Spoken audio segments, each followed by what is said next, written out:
काहींना सोयीचं झालं तर अनेकांना धक्का.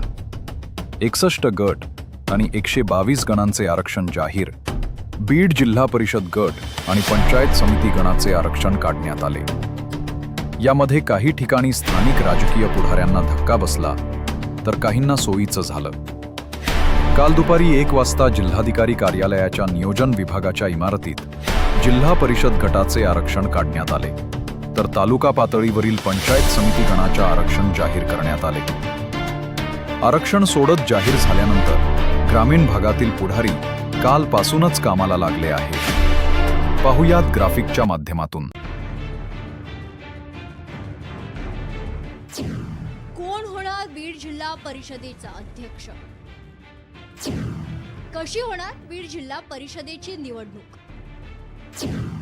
या डावात कोणाची चितपट, कोणाच्या डोक्यावर सत्तेचा ताज?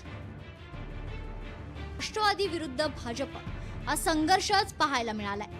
बीड जिल्ह्याच्या राजकारणातील प्रमुख घराणे धस, सोळुंके, आडसकर, पंडित हे ज्या पद्धतीनं, ज्या दिशेनं, ज्या बाजूने असतील त्याच पद्धतीनं जिल्हा परिषद निवडणुकीचं पारडं बदलत जायचं.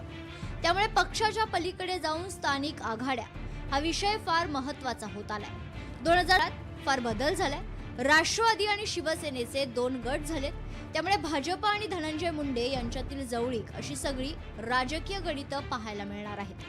आजच्या घडीला ही जिल्हा परिषद नेमकी कोणाकडे जाईल हे सांगणं कठीण आहे. यामुळे स्थानिक पुढारी व कार्यकर्ते कामाला लागले आहेत. यावर आपल्याला काय वाटतंय कमेंटद्वारे नक्की कळवा आणि सत्य भारत लाईव्हला सबस्क्राईब करायला विसरू नका.